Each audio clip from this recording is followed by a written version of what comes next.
You're listening to the I Love You Keep Going podcast with George Haas. For more information, please visit our website at www.mettagroup.org. That's www.mettagroup.org. So welcome, everybody. This is I Love You Keep Going. It is Thursday, October 23rd, 2025 at 7:36 p.m. Pacific Daylight Time. And I thought that I would talk about something that comes up quite a bit, which is metta practice and attachment repair. And why do we practice metta the way that we practice here? And when you look at what that really means, if we start with what kind of metta practice we offer here, it's metta jhana practice. So high concentration practice using loving kindness as the object of meditation. It's one way to translate it into English. The main reason that I like to teach it in this way is because you use the mind state of loving kindness as the object of meditation, which means you have to be able to identify what a mind state is. You have to be able to generate the mind state you want. You have to be able to sustain it, to use it as an object of meditation. And in insecure and disorganized attachment, one of the things that's missing in the constellation of skills that you would need in order to maintain security is recognizing mind states and having some agency in dealing with them. And the reason that insecure and disorganized people don't have that capacity well developed is because in childhood, it wasn't one of the skill sets that was offered to them to learn by their caregivers. In secure family systems, the caregivers are interested in the mind states of the children as they're growing, and they inquire about the mind states. And in that constant inquiry about the mind state of the child has to learn to recognize the mind states and also has to learn to communicate about them. And very often in insecure and disorganized attached family systems, that inquiry doesn't happen. So what would that sound like? Your caregiver would be going, "What's going on with you? Use your words. I can't figure out what's going on with you. What? You seem excited. Are you excited? You seem sad. Are you sad? What's actually going on with you?" And then the child would have to be able to investigate and understand what that was, and then they would have to be able to communicate it. I'm not sad, I'm angry, or whatever it is that's happening with the child. The statistic which Mary Ainsworth came up with when she was doing the in-home studies in London when they were formulating the collaboration with John Bowlby, the understanding of these three basic attachment strategies. When they began, of course, it was focused on children, and so securely attached children, anxiously avoidant attached children, and anxiously ambivalent attached children. I've lost my train of thought.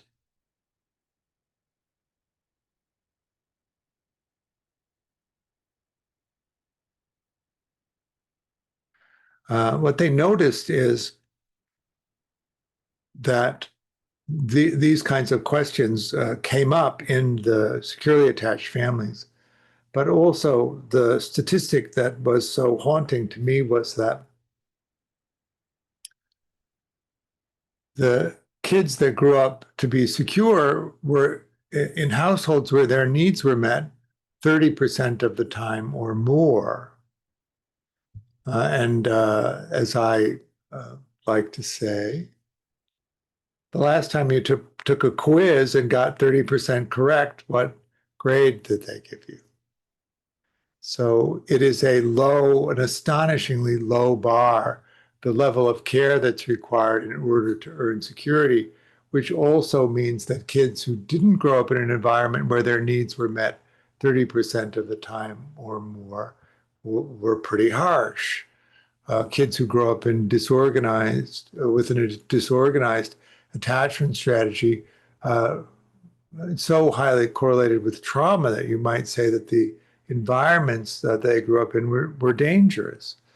And so when we begin to understand and create our database, our perceptual database of meaning, if you grow up in these environments which are so adverse, you tend to begin to develop these structures that are quite lopsided on the negative side of things. Um, you know, we build a working model of ourselves and we build a working model of other people, and it comes from that early engagement with other people. In Buddhism, we call it self and world, but world means other people, not the physical world. If you remember your Satipatthana Sutta in the chorus, it says, mindfulness of inside, mindfulness of outside, and mindfulness of inside and outside. Inside is you, and outside is other people. And then being able to track the interaction between you and other people is that full set of understanding. This is what's going on with me. This is what I think is going on with you. I'm reacting to the way that you present yourself. You're reacting to the way that I present myself, and I can mentalize that. I can make sense of that as it goes back and forth. That would be a good level of mentalizing. But what you also notice in insecure and disorganized attachment is that people don't mentalize well enough actually to be able to do that. It's one of the reasons why I think that Vipassana meditators score higher on the mentalizing gauges than non-Vipassana meditators do, because the training that comes from Vipassana improves mentalizing to such a great degree. But as you build the working model of yourself, you build it from the reactions of your primary caregiver. And really, it's constructed in the first few years of life. You present yourself just spontaneously to the world, and then depending on how the world reacts, you have an understanding of who you are. We don't have a good facility in the human condition to accurately gauge who we are. We really do experience that in relationship to the way that other people experience us.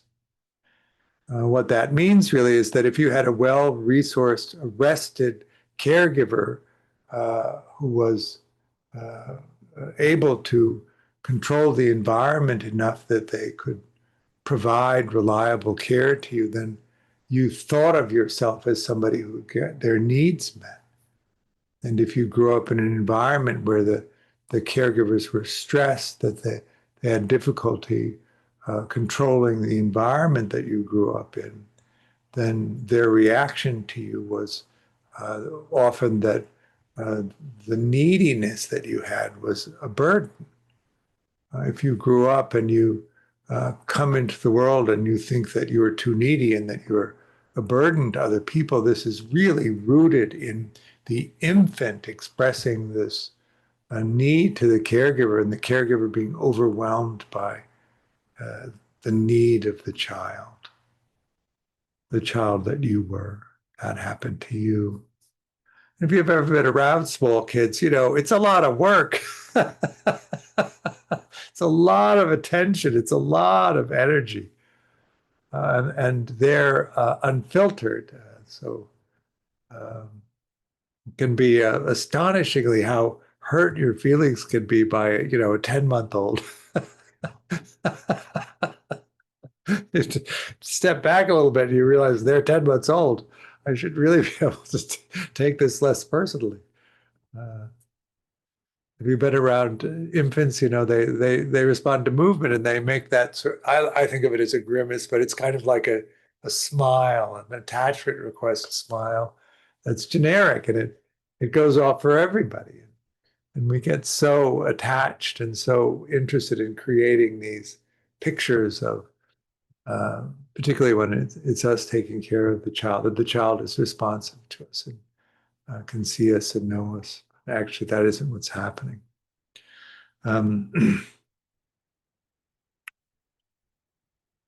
However,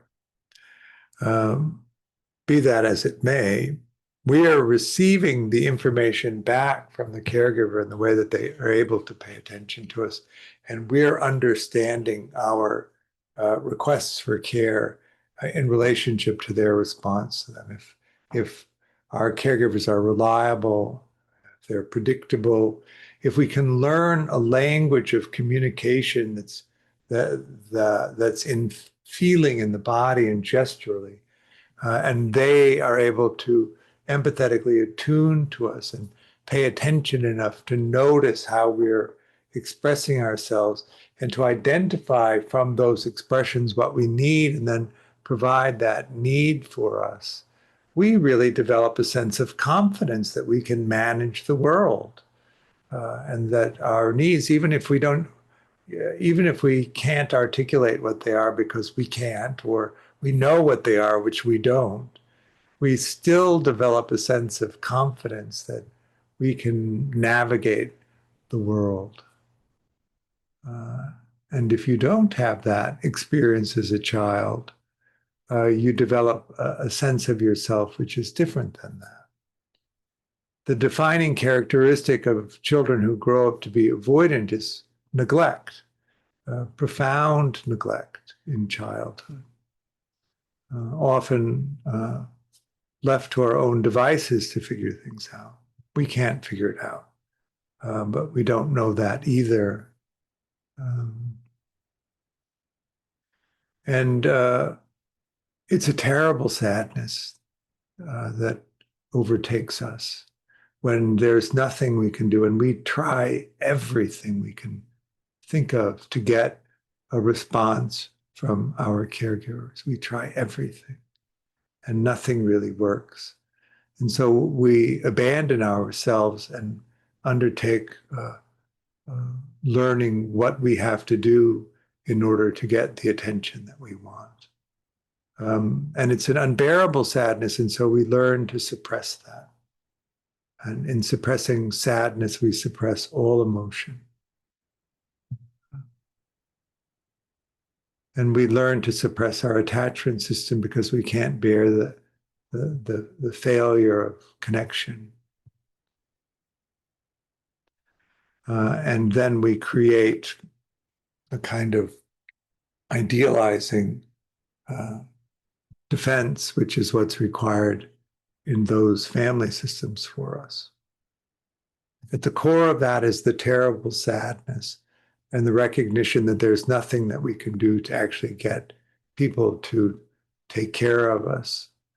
And that moves us away from forming collaborative relationships. We never really learn how to collaborate with people. What we learn is to transact, to trade for care. We learn to idealize, which is the mechanism of commerce in those kinds of family systems. I idealize you and you give me what I want. That's the transaction. And the better I am at figuring out how to idealize you, the bigger the reward. So I want to get really good at it. In kids who grow up to be ambivalent, anxious, ambivalent, or preoccupied, avoidant kids are dismissing when they grow up. It's chaotic, and you can't predict how to communicate. You think that you don't understand the world, that you don't know what's going on, because you can't get a consistent response out of your caregiver. You could do the same thing 3 times to get 3 different responses from them. And so don't rely on any of that. You just demand. And every now and then you get what you want, which is confusing because you might think, oh, this time I did it right. But if you did that same thing again, you'd get a different response from it. So how do you manage that? You begin to think of yourself as fundamentally broken, unable to do that. That's the working model that we're beginning to talk about. In that avoidant child, there's just all of this suppression and this idealization, which is the way of coping. In the ambivalent child, it's just chaos. And so it really is this demand over and over again to try and figure out what it is that will get you what you need.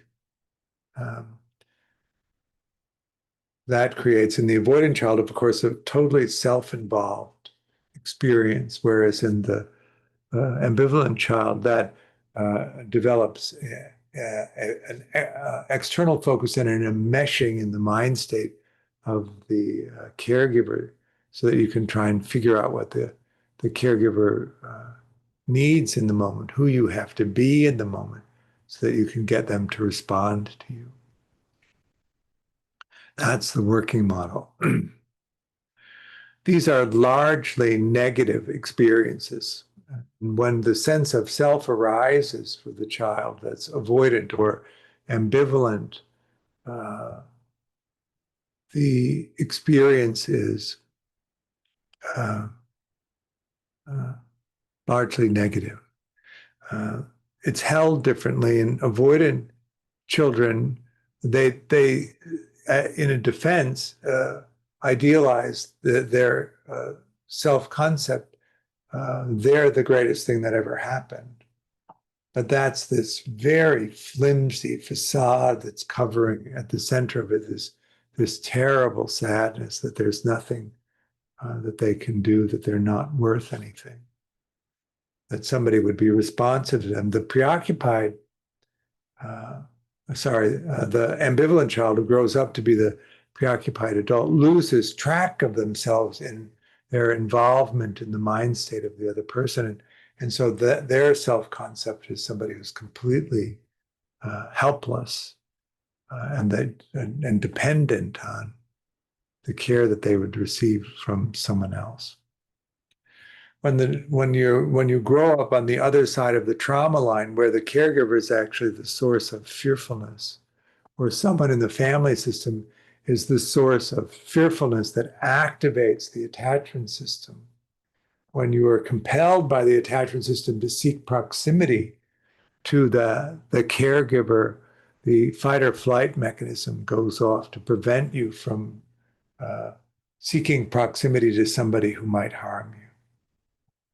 And in that case, really, you think of yourself as damaged goods, and you think of the other person as dangerous or harmful. So it's a kind of double negative that happens.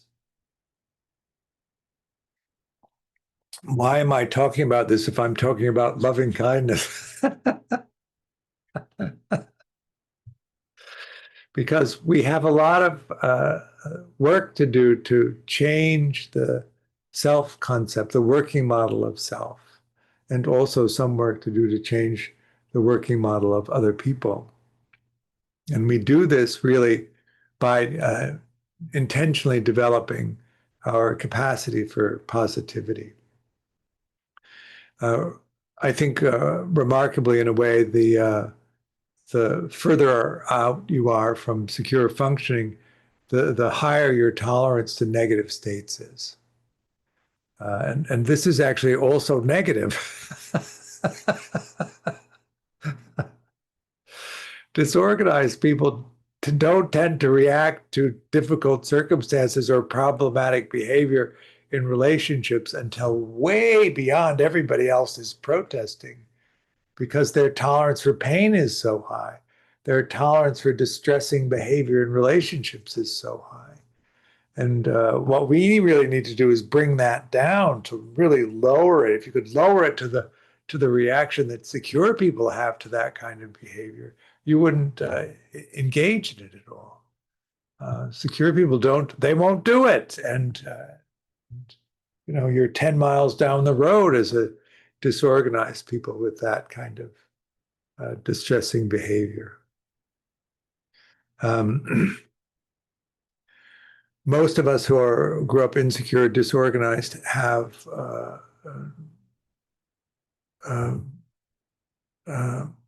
underdeveloped positivity systems. We're used to a lot of negative states, and we're not so used to positive states.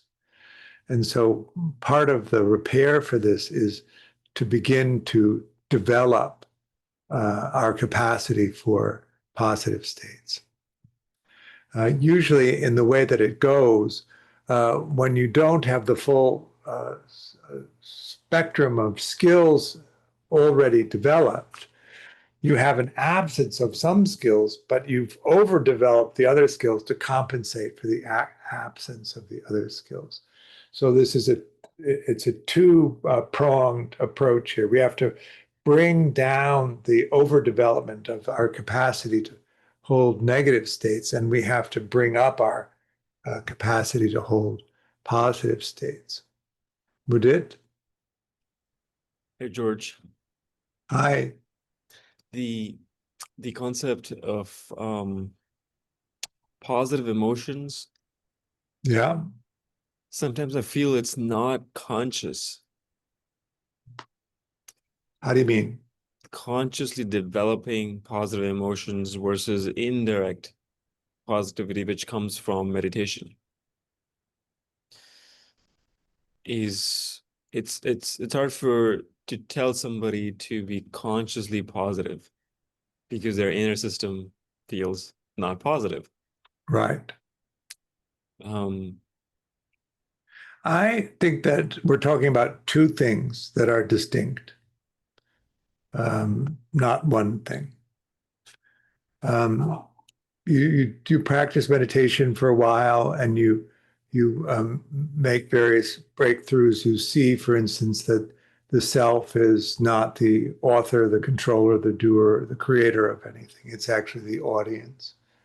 And then you begin to track and understand how conditioned responses to things, if they're not examined, create these conceptual realities, some of which can be quite afflictive. And so you stop reacting from a particularly conditioned way and move into the natural state, which is quite positive. I think that happens over time. Emotions, of course, in the Buddhist frame are neutral, and it's the relationship to the emotions that provide a positive or negative valence to that, which I largely agree, but it is also part of our colloquial conditioning, our colloquial understanding that we've designated some emotions as negative and some as positive. So I'm really talking about it in that colloquial sense. If you look at the 7 base emotions that, well, there's a depending on what group you're looking at, 4 or up to 7 base emotions, but I like the Ekman. Anger, fear, sadness, disgust, contempt, surprise, and happiness are the 7. What do you notice about our valencing of that? There's 5 negative ones and 2 positive ones in Western thought, right? And I think that that's part of it. In Buddhist thought, it's the relationship to the emotional experience that matters. Is it an afflictive or beneficial relationship to it? For instance, sadness is often one of the negative emotions, but it is also an astonishing amount of energy. And when you harness it, it is the thing that motivates you to replace relationships when they're lost, right? And it's built into our nervous system. Part of each moment of creation of reality is, who do I share this with? And when you know people for a long time, they get connected to a lot of stuff that you just naturally think of them to share your experience with. And when you lose them, when you get to that part, there's a pop of sadness that happens with each of those occasions when you think of them to share something and they're no longer available, which is to alert you to move that attachment to someone else. And when you've known somebody for a long time, that little pop of sadness can be so many that it's an ocean of sadness that overtakes you. And so then we have the capacity to create a buffer that holds all of that loss.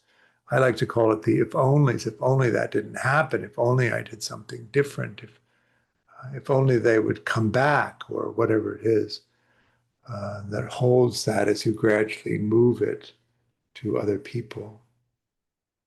Um, in a negative sense, if we're going to parse it the way Buddhist thought does, that's a very positive experience of sadness. It moves you into connecting where the connection has been lost. And in a negative sense, that sadness, when you fail to grieve, that is, when you fail to move the attention to someone else, you get caught up in these cycles of remembrance of someone. You know, I have a close friend. We shared a close friend who died, and after about 30 years, she said to me, "I think it's time I let him go." That would be just a terrible confounding of sadness. Now, in Christianity, or you have a mourning period. We don't have that in Buddhism. We move on fast. Is that making sense? And if I answered enough of your question, or is there still more? Mudit? Yeah, just good. I mean, I just feel like even when we do metta, there is a conscious move of the mind towards positive emotion, Right. Positivity. even though the body might feel negative emotions. So then we're talking about the view and the feelings, the emotions in the body, which are also different things. So you have the capacity to sense something, the object can be sensed. When there's contact between the two, you have a consciousness of a sensing experience arising. This is pre-self, so you don't know about this. This is unconscious. But we have consciousness of the sensing experience. The body really tells us, is it urgent? Does it not matter? Is there time for something pleasant? And then it hits up into the brain stem, which is then the thing that distributes it. There's a bottleneck in the brain. Really, it's these discrete mind moments, one after the other, that are being defined and creating meaning, which create moment by moment the perception of conceptual reality. The mind, if that undifferentiated, unfixated sensing experience has a match in the perceptual database, that whole thread of memory attaches to it and it rolls into conceptual reality, that tableau that we experience. And between ultimate reality and the defining of it and the conceptual reality we experience is where the view goes. And the view has a distorting quality on the way that we translate ultimate experience into conceptual reality. Is that making sense? And so when we begin to explore what views are, we're looking at what that filtering mechanism is. And then we would see through that filtering mechanism the emotional experience that's in the body. So that you could have a loving kindness view and you could experience all sorts of emotional states in the body, and they would be distorted in your perception of them, but they might still be recognizable in response. Christian. George, would you think of the meta view or maybe another view as being like a container where any emotion that you feel in that is not ultimately emotionally dysregulating, and that's kind of the effect of it. It's often like that, but I don't think of it so much as a container as a filter.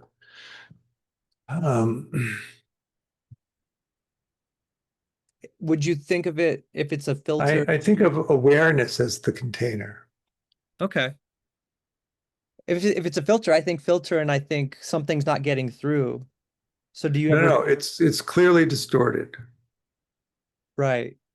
It, The do you ever, perception. sorry, do you ever think that like we're losing important information in some way, that like through this conscious distortion? Well, then this is the question: is it a beneficial distortion or is it an afflictive distortion? I also think Yes, it as a we're container. what? I also thought it as the practice of dry metta was also container for me. Oh, uh, can you say more about that? That, there will be fear in my belly, or there will be just unpleasant feeling. Well, I cannot change that feeling, but it's almost like, what if I imagine outside my body, the air itself is loving, Uh-huh. friendly. So you're seeing the self body in a larger container.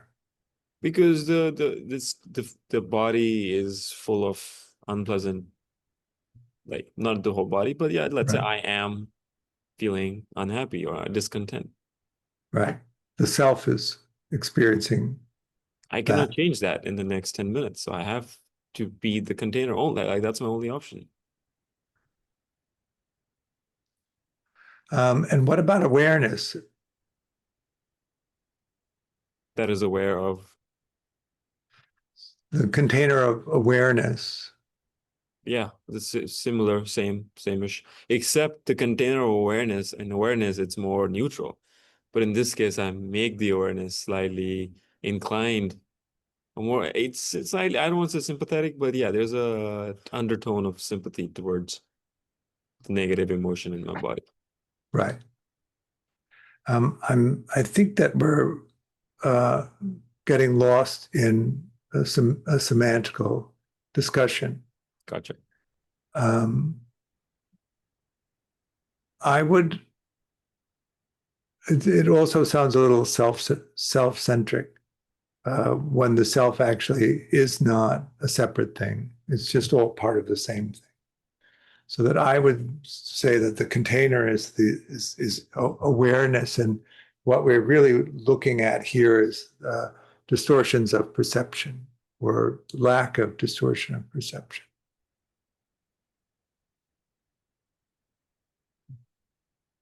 Sometimes, well, I remember the first year that we went to Myanmar, and we are up in this monastery in uh, uh, 2 hours outside of Mandalay in a small place called Pinulwin.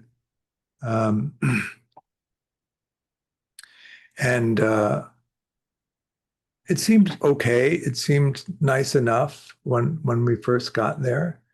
And then it became drearier and drearier and run down and shabby and mean and awful and all of those things as we were descending into the frustration of not being able to find the mind state of loving kindness. And then you'd notice, boom, somebody blew up and they're just completely blissed out, crazily blissed out. And when I mentioned to the Sayadaw, he said, "Yeah, we call that the meta bomb. It blows people up." And over a course of that period, a few days, it happened more and more. And when it happened to me, that dreary, rundown place that I couldn't wait to leave became so beautiful. And all of the miserable people I was sitting in the retreat with became so beautiful. Even the Sayadaw became so beautiful. I don't know if you've ever sat with the Sayadaw before, but they're totally inscrutable. And it was the same place. It was the same 4 o'clock in the morning bell going off, right? The same bright walk to the meditation hall. That's what we're really, I think, talking about. Paul? Thanks, George. It might be a twin question, kind of stemming from the conversation, but on the one hand, to make a sense, I guess, of what is some of the value of the metta jhana practice in our context with attachment. Yeah. So I've heard you, right, from what I'm practicing with you, part of it is just to be aware that there's a mind state in play. Yeah. You're developing some agency to choose the mind state that's in play. Totally. And then from the one hand, from the conversation that's going on, just trying to make sense of, in classical Buddhism, certainly Theravada, trying to be wary around being too captured by craving for sense input, basically, right? Right. And so hence the far enemy would be sentimentality. No, far enemy is anger. The near enemy is sentimentality. Sorry. Hence the two enemies are both some kind of engagement and getting taken in by sense craving, right? Either it's the heat of anger or it's the heat of sentimentality or right. And I guess I'm just hearing, in a practical sense, like even this metta bomb situation with the the metta temple or the metta monastery. I guess that'd be the sort of thing to watch out for, right? The metta bomb where you just get so enraptured with everything is just nice to feel and nice to think about and nice to see. But isn't that the moment where we should say, well, that is a different mind state. That's the mind state of sentimentality. Would that be the sort of, if you will, level of we're hoping to cultivate continuous awareness to watch that happening? And doing that in metta. So metta mind is in the present moment, in the full unfolding of what's happening and the experience of it.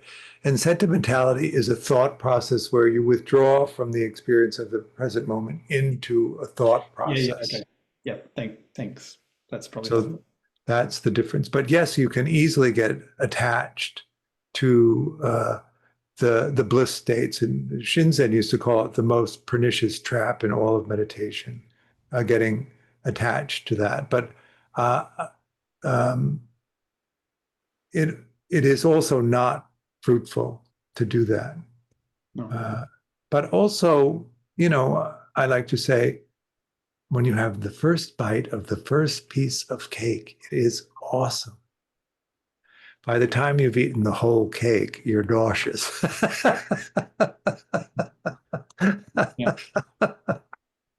So you pay attention to that, and there's nothing in what we're doing here that's suggesting that we should be going for these bliss states. But what we should be doing is being able to recognize when we're in anger mind, or when we're in low self-esteem mind, or when we're in rejection mind, and then having the agency to swap them out.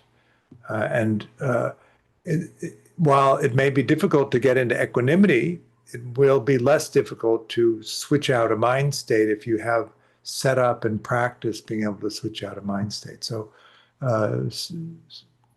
yeah.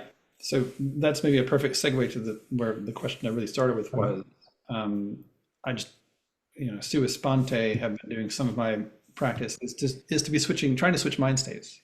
Right. Here's the metta one. Here's the, I don't know, an undistorted one. Here's the joy and bliss one or something. Is that, do you think that's a fruitful practice to be doing as well? I do, because you actually are in charge of monitoring your sense gates and monitoring how you make the experience of what's happening.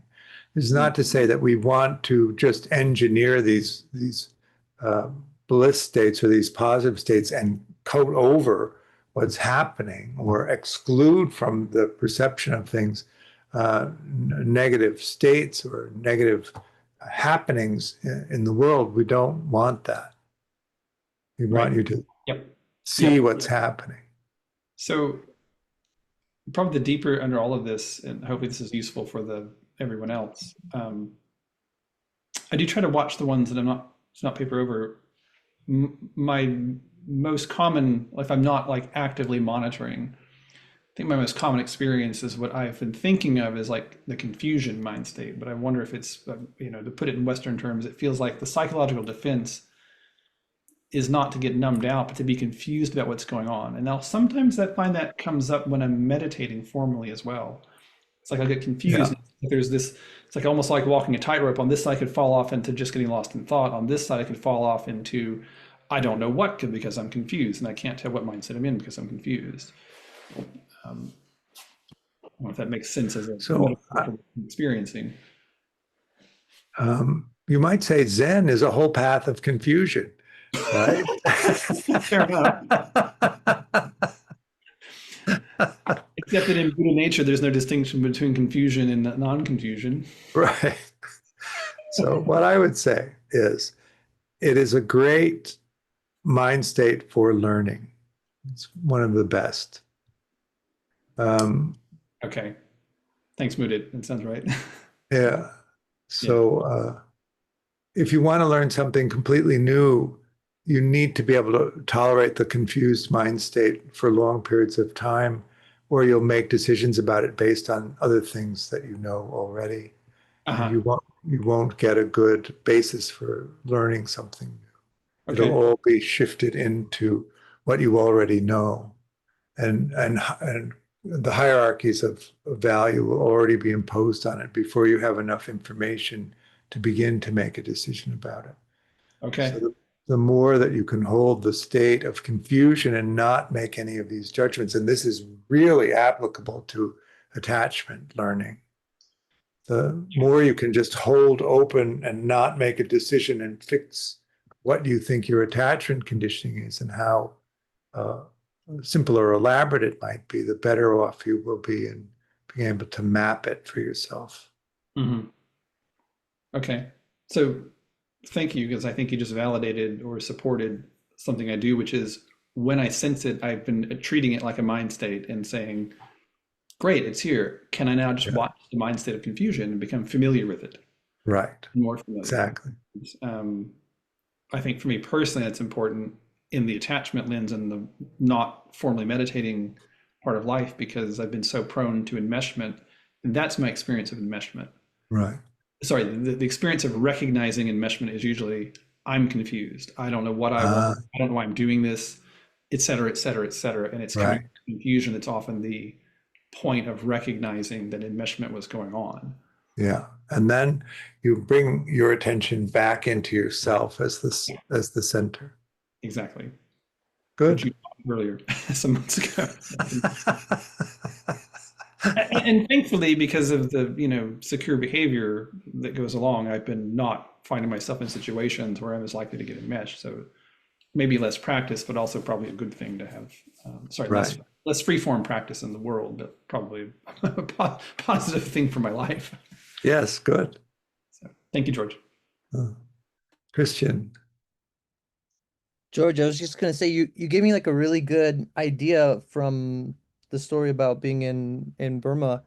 We all know like healthcare inflation is real and plastic surgery is getting more and more expensive. I was thinking, if I just taught everyone to do metta practice, I just get hotter and hotter and I don't have to spend any money to do that. Never underestimate the value of a Photoshop facelift.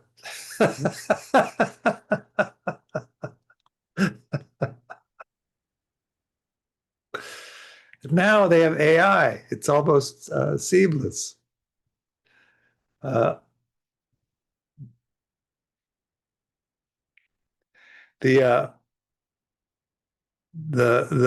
mission for attachment repair is to see yourself clearly and to see other people clearly as well. And that the collaboration is to find the hotness, but not through distortion.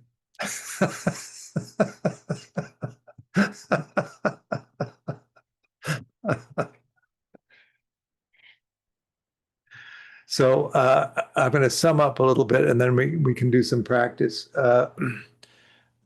The reason that I think that a loving kindness practice is so important, and also the compassion practice, the sympathetic joy practice, equanimity practice is so important, is because most of us who have insecure, disorganized attachment are working with self systems, working models of self that are decidedly lopsided on negative states.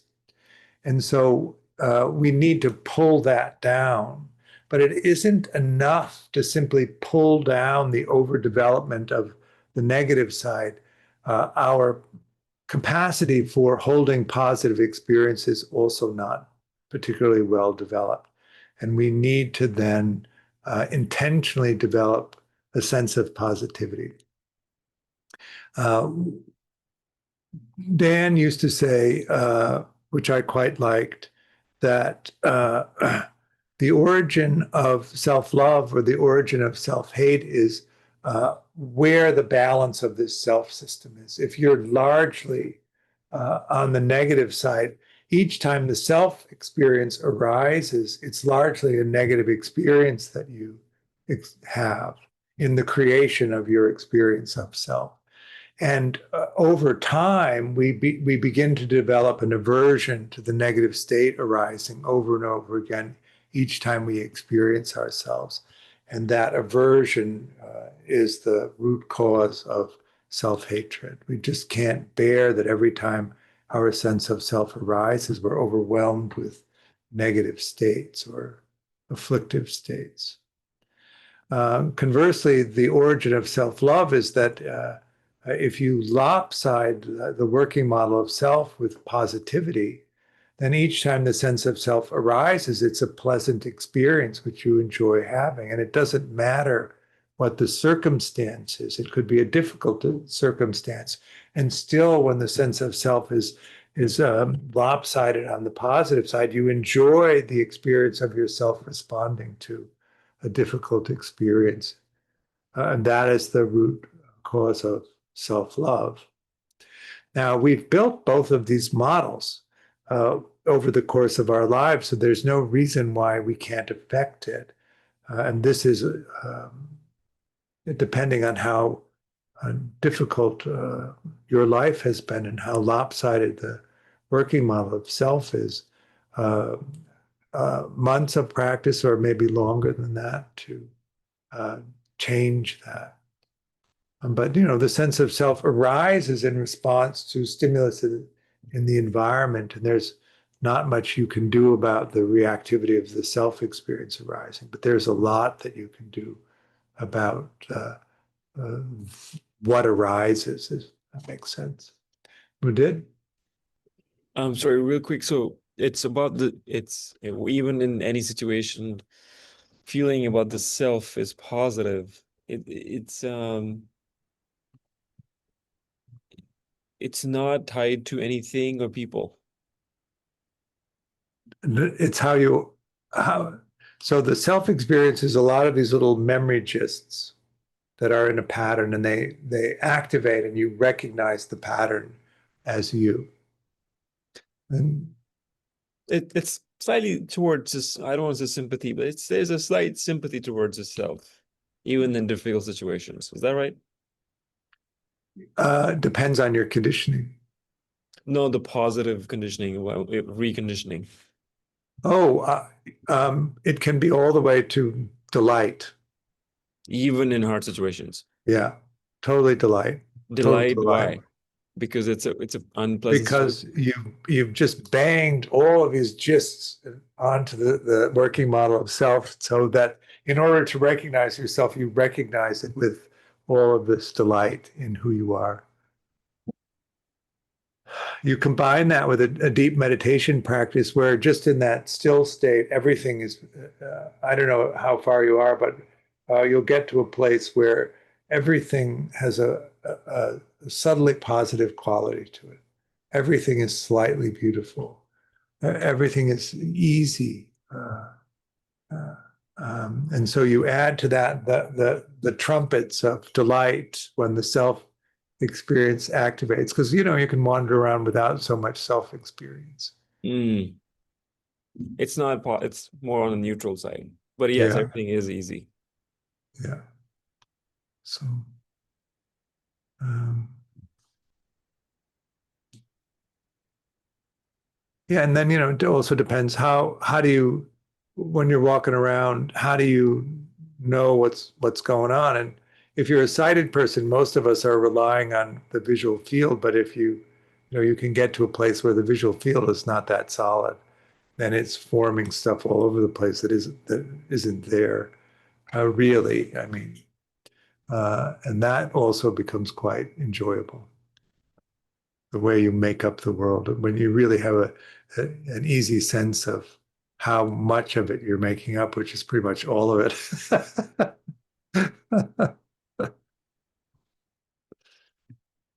You can make it up one way or another. Why not make it up in a way that's delightful?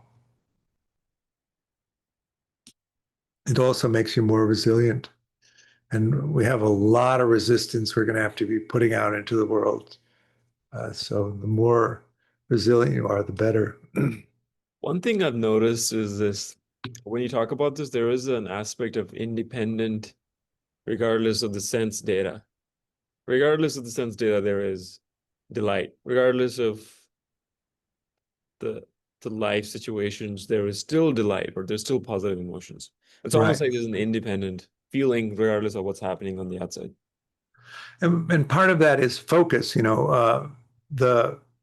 We're biased toward urgency, I like to call it. So, and the brain science on this is pretty good. Brain time, 3/8 of a second, urgent material is already forming a response in the body. Pleasant experience, it's a half a second. And the urgent stuff always supersedes the pleasant stuff. So it's very easy for us to get oriented toward negative stuff or difficult stuff. And because there's that preference in the cue, have no experience of positive stuff, which is also happening most of the time. And so then when you're not seduced by that, and you can, intentionally make sure that you're getting a whole picture. We do not take a uniform survey of what's in front of us. We take a survey of things that we prefer. And part of that survey is to leave out the things that we don't want. That's why it's so easy to create these very skewed perceptions of what's happening. And it's very easy to get fixated on the particular view. Your mentalizing collapses and you think that the thing that you're perceiving is what's actually happening because you've lost track of the fact that you're highly selective in what you're allowing in your mind. And so it's opening up that Tajapanati, which I like to talk about a lot. This is what I made. This is the data. This is what I made. This is the data. This is what I made. This is the data.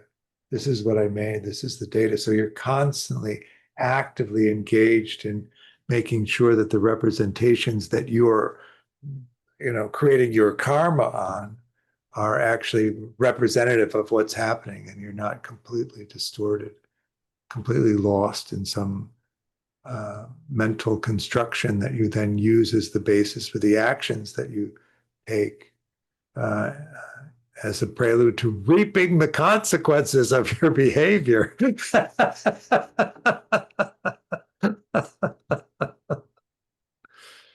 So it's not like one emotion, but there's a range of emotions at the same time. Even though you're saying there's delight for the self, it's delight alongside other negative. Okay, I misunderstood. Okay. Yeah. You're not, it's not the spiritual bypass of excluding negativity. We would call that idealization. And it tends to be the avoidant people who are doing that, right? So if we pull it down into attachment conditioning, that's what's happening. How do you get to that place where everyone is deserving of love? How do you get to the place where you can do that? Right? Actually, that's where we're headed. That place. Even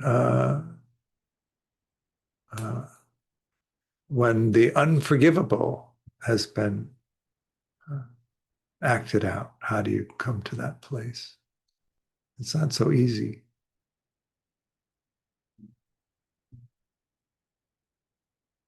Would you like to do some concentration and insight practice? Would you like to do some metta practice? Would you like to do a round of ideal parent figure? Well, I'm going to vote Metta because we've been talking Metta.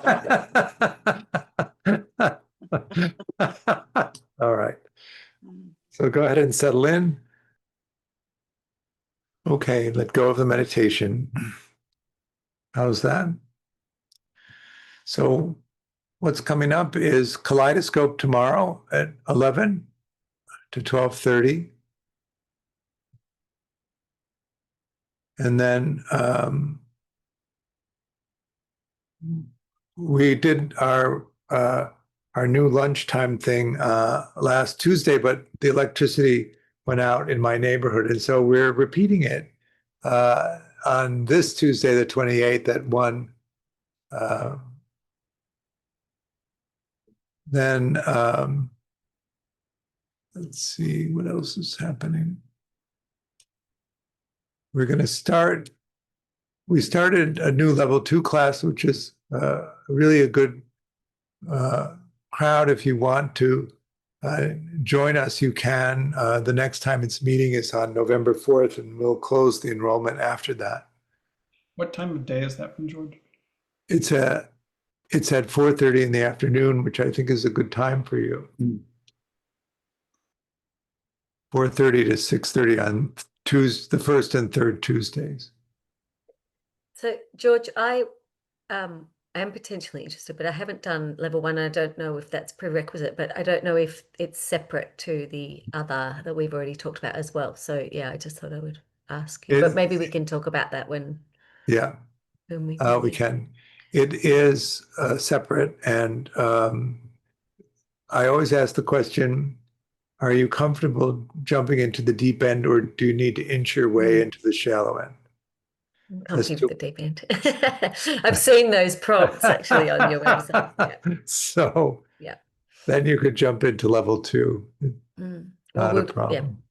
Yeah. We'll chat. Anyway. Okay, great. Thanks. What else? I'm doing my annual, what I like to call family archaeology half day on Saturday the 15th, which is because what we used to call the threefold disease of Thanksgiving, Christmas, and New Year's is coming up, and how to go home and have a good time and explore your attachment conditioning. I think that we're almost at the end of the year at this point. I am going to do a virtual retreat the week between Christmas and New Year's. Well, it covers New Year's. So on the 29th of December through the 2nd of January, we're going to do a retreat from 7 a.m. to 4 p.m. Not so good for Australian time. And then that brings us into the new year. We have a level 1 starting on January 10th. Thanks for your practice. It's really good to sit with you. I really appreciate you so much. And I offer the teaching freely, but if you're a resource and can make a donation, that's appreciated. There's a link on the website. I hope to see you soon, somewhere along the path. Bye. Thanks, everybody.